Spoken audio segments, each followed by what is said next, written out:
trouvèrent une convergence de vues afin de redynamiser les passerelles de collaboration entre l'ARSP et l'AFEC. Tel est l'objectif des échanges qui se sont déroulés cet après-midi au siège de la Direction générale de l'autorité de régulation de la sous-traitance dans le secteur privé, en RDC. En effet, dans une ambiance détendue, le directeur général de l'autorité de régulation de la sous-traitance, l'honorable Miguel Katem-Kachal, ses collaborateurs provinciaux et régionaux, ainsi que la délégation de la Chambre de mines de la Fédération des entreprises du Congo, conduite par Louis Watoum, ont évoqué la feuille de route pour 2023 afin de valoriser les activités de la sous-traitance principalement dans le domaine de mines qui se présente comme étant le plus grand secteur porteur de croissance en RDC. C'est faire un tour d'horizon de tout ce qu'il faut pour finalement promouvoir la sous-traitance locale. Nous partageons ce même souci, celui de voir les Congolaises et les Congolais qui vont dans la sous-traitance locale se retrouver, créer des richesses et finalement constituer cette classe moyenne que nous appelons de tous nos voeux. Nous avons donc parlé de tous ces sujets qui sont très importants. Ce tour d'horizon aura permis au DG de cette institution publique et ses invités de pouvoir cerner le problème qui constitue un frein au développement de la sous-traitance locale afin d'y remédier. Le défi, c'est au-delà de la volonté politique qui est déjà avérée, qui est là, au travers de la loi de la sous-traitance qui existe, c'est rendre cela pratique. C'est que nous regardions tous dans la même direction, c'est ça le vrai défi. Il faut que les donneurs d'ordre comprennent qu'il faut ouvrir les opportunités à nos sous-traitants locaux. Merci à l'autorité, merci au chef de l'État, parce qu'il a ce souci-là de voir cette classe moyenne se développer. À noter que la création des richesses et constituer la classe moyenne congolaise reste véritablement le cheval de bataille de Miguel Katem-Kachal, selon les orientations du chef de l'État, Félix-Antoine Tshisekedi Tshilombo.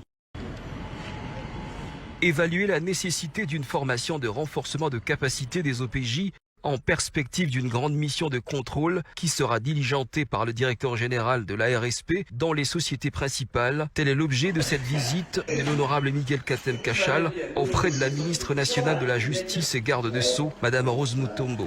L'autorité des régulations de la sous-traitance dans le secteur privé en RDC est venue obtenir l'approbation de la patronne de la justice en RDC pour une mission qui repose sur le décret 20/024 du 12 octobre 2020 dans son 14e article signé par le Premier ministre et chef de gouvernement, donnant mandat aux OPJ de la RSP d'effectuer les contrôles sur terrain afin de faire respecter la loi sur la sous-traitance à travers le pays.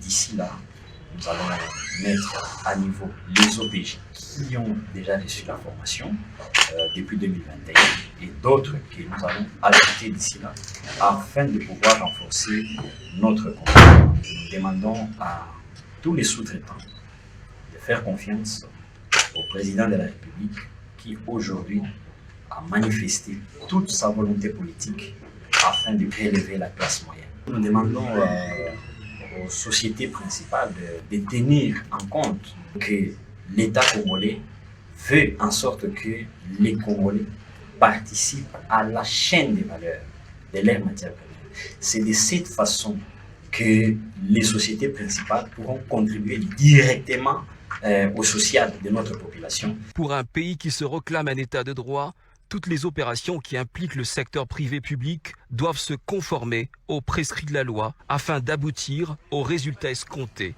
dans un climat apaisé. Bonjour Mehdi Kibantima. Bonjour.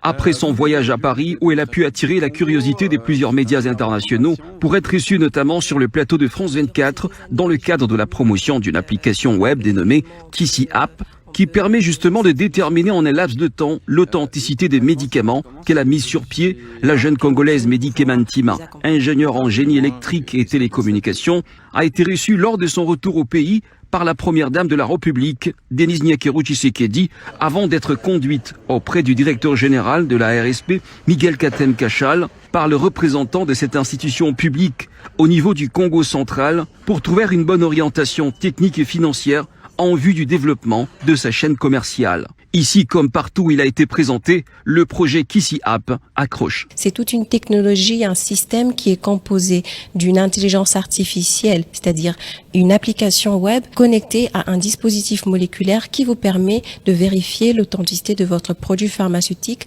sans passer par des solutions chimiques. Animé par le souci d'appuyer tous les secteurs de la vie de l'économie nationale, en faisant notamment la promotion de l'entrepreneuriat local, le numéro 1 de la RSP, l'honorable Miguel Katem Cachal, a promis au CEO et fondatrice de la société Innove tout son accompagnement pour l'expansion nationale de KICI-AP.